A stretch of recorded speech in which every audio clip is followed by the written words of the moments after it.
সামনে মহররম মাস, মহররম মাসে বিশেষ আমলগুলো যদি জানাতেন। খুবই গুরুত্বপূর্ণ প্রশ্ন। কয়েকদিনের মধ্যেই মহররম মাস শুরু হতে যাচ্ছে। মহররম মাস হিজরি বর্ষের প্রথম মাস। এ মাসের সবচেয়ে বড় তাৎপর্যের বিষয় হলো এটা সম্মানিত 4 মাসের একটা। সম্মানিত মাস কয়টা ভাই? 4টা। কি কি? জিলকদ, জিলহজ, মুহররম, এই 3টা হলো ধারাবাহিক। জিলকদ, জিলহজ এবং মুহররম বছরের 11তম, 12তম আর প্রথম, এই 3টা মাস। আর চতুর্থ মাসটা হলো রজব ও মুদার, আল্লাযী বাইনা জুমাদা ওয়া শাবান, জুমাদাস সানি এবং শাবানের মধ্যবর্তী রজব মাস। এই 4টা মাসকে আল্লাহ তাআলা কোরআনে কারিমে সম্মানিত 4 মাস বলেছেন। সম্মানিত 4 মাস উপলক্ষে সাধারণ ভালো কাজগুলো, রুটিন যে ভালো কাজগুলো আছে সেগুলো নিয়মিত করা, এক্সট্রা কোনো ভালো কাজের নির্দেশনা নাই। আর গুনাহ থেকে বেশিরভাগ বেঁচে থাকতে হবে, কারণ আল্লাহ বলেছেন যালিকা দ্বীনুল কাইয়্যিম ফালা তাজলিমু ফীহিন্না আনফুসাকুম। সম্মানিত মাসগুলোতে তোমরা নিজেদের প্রতি অবিচার করবা না, অর্থাৎ পাপাচার করবা না। অন্য সময় তো পাপাচার করা যাবেই না, এই মাসে বিশেষভাবে পাপাচার থেকে বেঁচে থাকার চেষ্টা করতে হবে। এখন এই যে জিলহজ যাচ্ছে, মুহররম আসছে, দুইটাই কিন্তু সম্মানিত মাস। এই সম্মানিত মাস উপলক্ষে আমার রুটিনে কোনো পরিবর্তন হয়েছে কিনা? রুটিনে পরিবর্তন দূরে থাকুক, আপনি একবারও মনে করেছেন কিনা একটা সম্মানিত মাস আমি অতিক্রম করছি? এটা আপনার মাথায় একবারও আসছে কিনা? যদি না আসে তাহলে আপনি আল্লাহর দেয়া সম্মানিত মাসের সম্মান দিলেন না। এজন্য আমাদের অন্তত এই ধারণাটা মাঝে মধ্যে জেগে উঠতে হবে মনের মধ্যে যে আমরা সম্মানিত মাস ক্রস করছি, অতিক্রম করছি। তাহলে মুহররম মাস সম্মানিত মাসের ভিতরে সবচেয়ে সম্মানিত মাস। নবী করিম সাল্লাল্লাহু আলাইহি ওয়াসাল্লাম এই মাসের একটা বিশেষ করণীয় স্থির করেছেন, সেটা হলো বেশি বেশি নফল রোজা রাখা। মুহররম মাসে বেশি বেশি রোজা রাখা। তিনি বলেছেন আফদালুস সিয়ামি বা'দা রমাদান শাহরুল্লাহিল মুহররম। সহিহ মুসলিমের হাদিস যে রমজানের পর আল্লাহর কাছে সবচেয়ে উত্তম রোজা হলো আল্লাহর মাস মুহররম মাসের রোজা। এই জন্য এই মাসে বেশি বেশি আমরা নফল রোজা রাখবো ইনশাআল্লাহ। এই মাসের তাৎপর্যের আরেকটা কারণ হলো এই মাসে আশুরা আছে, অর্থাৎ মুহররমের 10 তারিখটা বিশেষ তাৎপর্য পূর্ণ একটা দিন, যেদিনে আল্লাহ তাআলা মূসা আলাইহিস সালামকে মুক্তি দিয়েছেন ফেরাউনের বাহিনীর বিপরীতে, এবং নবী সাল্লাল্লাহু আলাইহি সাল্লাম সেই ঘটনায় আল্লাহর কৃতজ্ঞতা আদায় করে মূসা আলাইহিস সালামের সপক্ষে তিনি আল্লাহর কাছে সিয়াম পালন করেছিলেন, এবং আশুরার দিনে রোজা রাখার ফলে 1 বছর পূর্বের গুনাহ মাফ হয়ে যায়। এবং আশুরার সাথে আরো একদিনের রোজা রাখে 9 অথবা 11 মুহররম, 10 তারিখে তো বটেই, তার সাথে 9 তারিখ অথবা 11 তারিখ প্লাস করে 2টা রোজা রাখা হলো সুন্নাহ। এটা হলো মুহররম মাসের করণীয়। সারা মাসে বেশি রোজা রাখা, আশুরার রোজা রাখা বিশেষভাবে, আর সম্মানিত মাস হিসাবে এ মাসের সম্মান দিয়ে চলা, এ হলো মুহররম মাসের করণীয়। এর বাইরে মুহররম মাসকে ঘিরে আমাদের দেশে তাজিয়া মিছিল, শোক মিছিল সহ নানাবিধ কার্যক্রম আমাদের চোখে পড়ে। এগুলোর সাথে কোরআন বা সুন্নাহর কোনো সম্পর্ক নেই, এগুলো মন গড়া এবং বেদাত। যেই দিনে আশুরার দিনে রোজা রাখার কথা বলা হয়েছে সেই দিনে লাল ডেক বসায় যদি খিচুড়ি খায় তাহলে সুন্নাহর খেলাফ কাজ হবে আরো, সে কাজটি আমাদের দেশে হচ্ছে। সুন্নাহর প্রচলন নাই, বেদাতের প্রচলন আছে। আল্লাহ আমাদেরকে বুঝার তৌফিক দান করুন। হিজরি সনের ইতিহাস যদি সংক্ষিপ্ত আলোচনা করতেন। হিজরি সন নবী করিম সাল্লাল্লাহু আলাইহি সাল্লামের হিজরতকে কেন্দ্র করে যে সনের গণনা আরম্ভ হয়েছে সেই সনটাকে বলা হয় হিজরি সন। আর গোটা পৃথিবীর মানুষের কাছে অতি পরিচিত আরেকটা সন হলো ঈসাই সন বা খ্রিস্টীয় সন, যেটাকে আমরা ইংরেজি সন বলে জানি। আসলে ইংরেজি সন না, এই সনটার নাম আসলে কি? ঈসাই সন বা খ্রিস্টীয় সন। খ্রিস্টানদের অথবা খ্রিস্টান ধর্ম সংশ্লিষ্ট সন হলো ঈসাই সন, যেটাকে আমরা ইংরেজি সন বলি। এটা কোনো ইংরেজি সন না। এই সনের গণনা আরম্ভ হয়েছে ঈসা আলাইহিস সালামকে কেন্দ্র করে, সেজন্য এটাকে ঈসাই সন বলা হয়। এই সন গণনার সূচনা হয়েছে খ্রিস্টান ধর্ম বিশ্বাসের আলোকে, সেজন্য এটাকে খ্রিস্টীয় সন বা খ্রিস্টাব্দ বলা যায়। কিন্তু এর সাথে ইংরেজির কোনো সম্পর্ক নেই, ফলে এটাকে ইংরেজি সন বলা মোটা দাগে ভুল, যেটা আমরা করি। একটা ধর্মীয় সনকে আমরা সেকুলার সনে পরিণত করেছি। খ্রিস্টীয় সন, ঈসাই সন, এটা কোনো সেকুলার সন না, এটা একটা কোন সন? ধর্মীয় একটা সন। যেই সনের সাথে সম্পর্ক কিসের? ঈসা আলাইহিস সালামের। খ্রিস্টান মানুষ ধর্মের মানুষদের মতে, তাদের বিশ্বাস মতে ঈসা আলাইহিস সালামের জন্মের সনটাকে প্রথম ধরে এরপরে 2-3 গুনতে গুনতে আজ 2026 এসে পৌঁছেছে। তো এই সন গণনাটা মূলত খ্রিস্টান ধর্ম বিশ্বাসকে কেন্দ্র করে বা খ্রিস্টানদের ধর্মীয় ইস্যুকে কেন্দ্র করে, সেজন্য এটা খ্রিস্টীয় সন, খ্রিস্টান ধর্মের মানুষের বিশ্বাস কেন্দ্রিক সন। এটাকে জেনারেলাইজ করে আমাদের সবার কাছে এটাকে সহজে গলদকরণ করা হয়েছে কি বলে? ইংরেজি সন বলে। মানে এই সমাজে যখন মানুষ নিজেকে অনেক সভ্য, শিক্ষিত, স্মার্ট, অনেক বেশি সচেতন মনে করে, সেই সমাজে এরকম মোটা দাগে একটা ভুল আমরা বয়ে বেড়াচ্ছি, যেটা খুবই হাস্যকর। আর যে সনটার ব্যাপারে প্রশ্ন এসছে সেটা হলো হিজরি সন। হিজরি সন হলো মূলত নবী করিম সাল্লাল্লাহু আলাইহি সাল্লামের হিজরতকে ঘিরে যেই সন এর গণনা শুরু হয়েছে সেটা হলো হিজরি সন। হিজরি সনকেও আমরা অনেকে না জেনে না বুঝে আরবি সন বলি। আমরা অনেকে এটাকে কি বলি? আরবি সন বলি। হিজরি সনের সাথে আরবি কোনো সম্পর্ক নেই, বরং আরবদের নিজস্ব একটা সন আছে, সেগুলোর মাসের আলাদা নাম আছে। হিজরতের যে সনটা, হিজরতকে ঘিরে যে সনটার গণনা শুরু হয়েছে, এটা হয়েছে মূলত খলিফাতুল মুসলিমিন ওমর ইবনুল খাত্তাব রাদিয়াল্লাহু তাআলা আনহুর শাসন আমলে।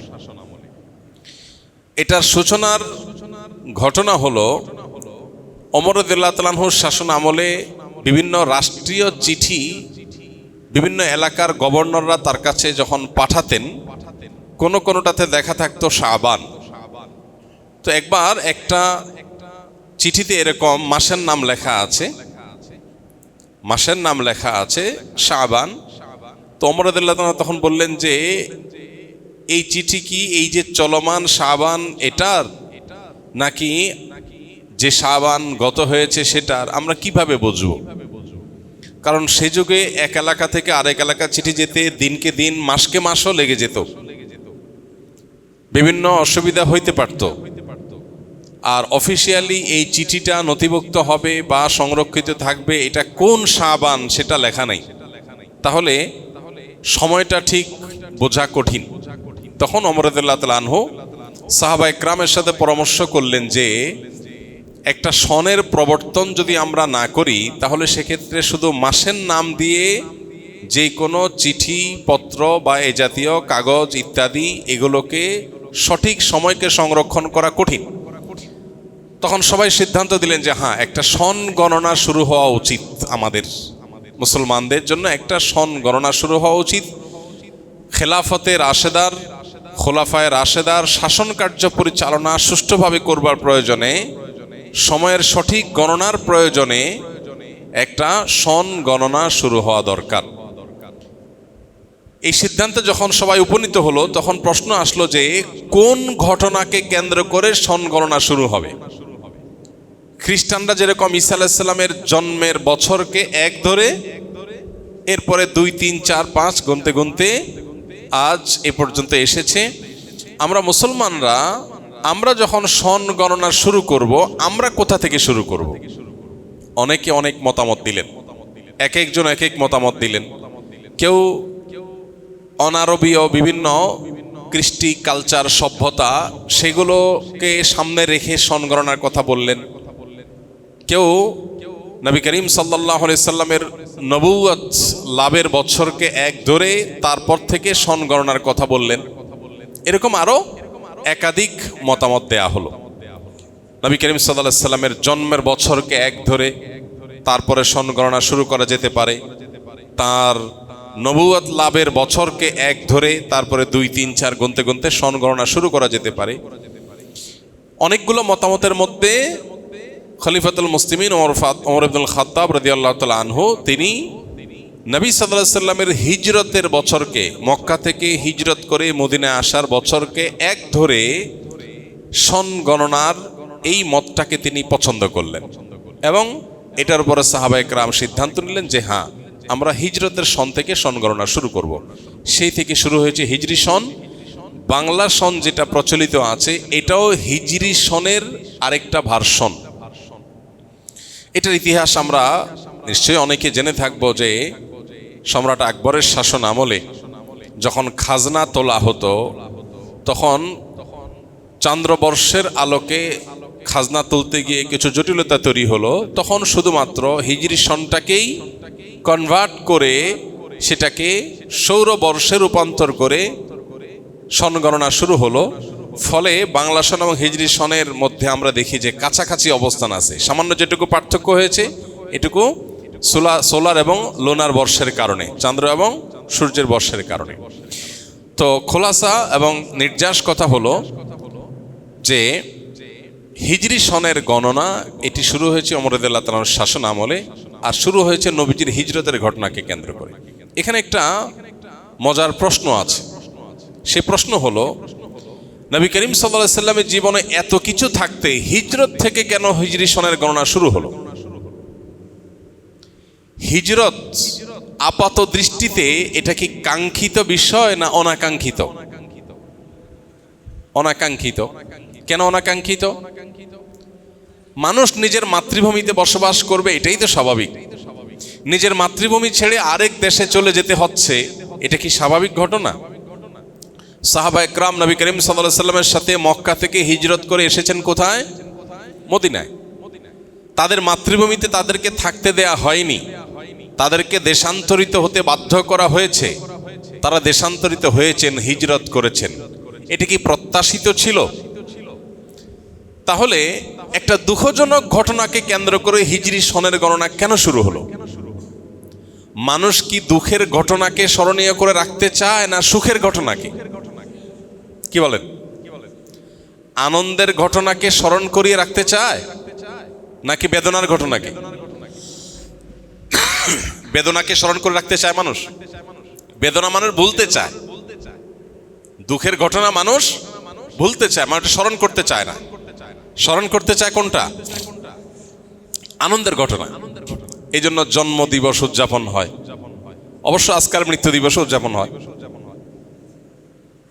বিবাহ বার্ষিকী উদযাপন হয়, যদিও আজকাল বিবাহ বিচ্ছেদ নিয়েও উদযাপন হয়। কিয়ামত নিকটবর্তী হয়ে গেছে, মানুষ অনেক উদ্ভট এবং হাস্যকর কাজও করবে। বাকি সাধারণ আমাদের সমাজ ব্যবস্থায়, আমাদের সাধারণ জীবনযাত্রা আমরা দেখি আনন্দের ঘটনাকে মানুষ বারবার স্মরণ করে মজা পায়, দুঃখের ঘটনা মানুষ ভুলতে চায়। সেখানে সাহাবীরা নবী সাল্লাল্লাহু আলাইহি সাল্লামের জীবনে নবুয়ত লাভের বছর, আনন্দের বছর, বদরের যুদ্ধের বিজয়, আনন্দের বছর, এরকম কোন একটা আনন্দের ঘটনাকে কেন্দ্র করে সন গণনা শুরু না করে একটি বেদনার ঘটনাকে কেন্দ্র করে সন গণনা শুরু করেছেন কেন? আমরা যদি দেখি ঈসাই সনের কথা, খ্রিস্টীয় সনের কথা, তাহলে সেটা দেখি যে ঈসা আলাইহিস সালামের জন্মর বছরকে এক ধরে তারা গণনা শুরু করেছে, এটা আনন্দের ঘটনা। কিন্তু মুহাম্মদ সাল্লাল্লাহু আলাইহি সাল্লামের ক্ষেত্রে এসে কেন সাহাবা একরাম একটা বেদনার ঘটনা দিয়ে শুরু করলেন? উত্তর হলো, হিজরত আপাত দৃষ্টিতে বেদনা হলেও হিজরত হলো কিয়ামত পর্যন্ত আগত মুসলমানদের জন্য সবচেয়ে বড় প্রেরণার নাম। কিভাবে প্রেরণা?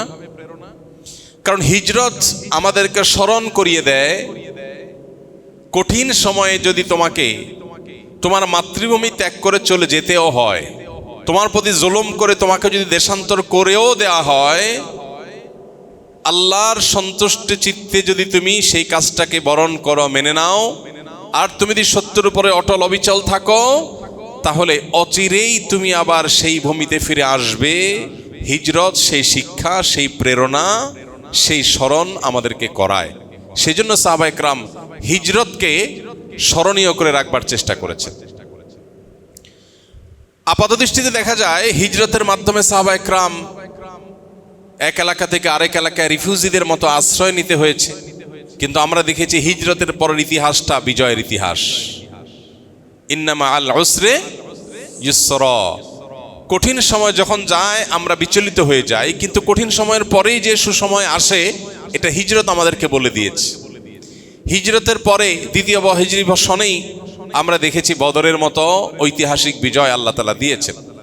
মাত্র 6 থেকে 7 বছর যেতে না যেতেই আল্লাহ মক্কা বিজয়ের মতো ঘটনা দিয়েছেন। মাত্র 10 বছরের মধ্যে পৃথিবীর পট পরিবর্তন করে দিয়েছেন। যেটা মক্কায় থেকে 13 বছরে হয় নাই, সেটা মদিনায় 10 বছরে তার চাইতে বহুগুণ অগ্রসর হয়েছে। এমনকি আল্লাহ আয়াতও নাজিল করেছেন, ইযা জাআ নাসরুল্লাহি ওয়াল ফাতহ। আল্লাহ সাহায্য এবং বিজয় যখন আসবে, দেখবে মানুষ দলে দলে ইসলামে আল্লাহর দ্বীনে দাখিল হচ্ছে, তাহলে হিজরতের পরেই এটি ঘটেছিল। এজন্য কোনো বেদনা বিধুর অধ্যায়, বাহ্যিক দৃষ্টিকোণ থেকে কোনো পরীক্ষা, এটা ইমানদার কখনো এটাতে ভেঙে পড়া উচিত নয়। হিজরত আমাদেরকে সেই শিক্ষা দেয়। কঠিন সময়ের পরে সুসময় আসে, প্রয়োজন শুধু সবরের, প্রয়োজন শুধু ধৈর্যের, প্রয়োজন শুধু অপেক্ষার, প্রয়োজন শুধুমাত্র সঠিক ট্র্যাকে নিজেকে টিকিয়ে রাখা। কিয়ামত পর্যন্ত আগত ইমানদারদের জন্য হিজরতের চেতনা, হিজরতের শিক্ষা, এটা দৈনন্দিন জীবনে, দ্বীনি জীবনে, সামগ্রিক জীবনে বারবার মানুষের জীবনে প্রয়োজন। এই জন্যই সাহাবা একরাম হিজরতের এই ঘটনাকে স্মরণীয় করে রাখবার জন্য হিজরি সনের গণনা শুরু করেছেন হিজরতের ঘটনা থেকে। আল্লাহ আমাদেরকে এই সন থেকে যে অনুপ্রেরণা, হিজরতের ঘটনা থেকে যে প্রেরণা আমাদের গ্রহণ করা দরকার, সেটা গ্রহণ করার তৌফিক দান করুন। হিজরি সনের হিসাব সংরক্ষণ করা ফরজে কিফায়া। হিজরি সন কখন আসে, কখন যায়, কোন মাস কখন শুরু হয়, কখন শেষ হয়, এই সন গণনা করাটা ফরজে কিফায়া। কারণ ইমাম ফখরুদ্দিন রাজি রাহিমাহুল্লাহর একটা উক্তি আছে, এই উক্তি সমস্ত ফোকা একরামেরই। সেটি হলো যে ইসলামের সমস্ত ইবাদাত, আল্লাহর সমস্ত আদেশ নিষেধ, এটা হিজরি সনকে ঘিরে হবে। জাকাতের হিসাব যে বছরকে কেন্দ্র করে হবে, সেটা হলো চান্দ্রবর্ষ, হিজরি বর্ষ। সৌরবর্ষকে হিসাব করে জাকাতের হিসাব ক্যালকুলেশন করা যাবে না। ঠিক একইভাবে আমরা সিয়াম, রমাদান, ঈদ, ঈদুল ফিতর, ঈদুল আজহা, তারপরে জিলহজের প্রথম দশক, মুহররম, আশুরা, এসব আমলগুলোর উদযাপন, এই আমলগুলো আমরা বাস্তবায়ন করব যেই সনকে ফলো করে, সেটা হলো চান্দ্রবর্ষ, হিজরি বর্ষ, সৌরবর্ষ না। যেহেতু আমাদের ইবাদত এই বর্ষকে ঘিরে, এই সনকে ঘিরে সম্পন্ন করতে হবে, সেজন্য এই সনের হিসাব রক্ষা করাটা ফরজে। কোনো মুসলমান সমাজে কেউ যদি এটার হিসাব সংরক্ষণ না করে, সবাই গুনাহগার হবে। তো এই জন্য শুধুমাত্র জাতীয় চাঁদ দেখা কমিটির উপরে ন্যস্ত না করে আমাদের কর্তব্য দ্বীনি প্রতিষ্ঠানগুলো থেকে মুসলমান হিসাবে আমরা অন্তত হিজরি সনের হিসাবটা রাখবো ইনশাআল্লাহ। এখন কোন মাস চলছে জানো? জিলহজ। আজকে কয় তারিখ কেউ কি জানি? ইনফ্যাক্ট আমি নিজেও জানি না। আজকে কয় তারিখ ভাই? 25। হ্যাঁ, শেষের দিকে আমরা আছি এটুকু জানি, কিন্তু এক্সাক্ট তারিখটা আমরা জানি না। এটা একটা ত্রুটি আমাদের এটা একটা ত্রুটি। আমরা চেষ্টা করব ইনশাআল্লাহ হিজরি সনের তারিখ কখন আসে কখন যায় ঠিক রাখবার। আমাদেরকে চাঁদের 13, 14, 15 এই 3 দিনে রোজা রাখার নির্দেশ করেছেন নবী করিম সাল্লাল্লাহু আলাইহি সাল্লাম। যে 3 দিনকে বলা হয় আইয়ামে বীজ। আইয়ামে বীজ চাঁদের, চান্দ্র মাসের 13, 14, 15। তাহলে এই 13, 14, 15 এই দিনগুলোতে রোজা রাখার জন্য হলেও তো এই মাসের হিসাব আমাদের রাখতে হবে কি হবে না? তাহলে আমরা চেষ্টা করব কিছু লোক হলেও এটা হিসাব সংরক্ষণ করার। আল্লাহ আমাদেরকে তৌফিক দান করুন।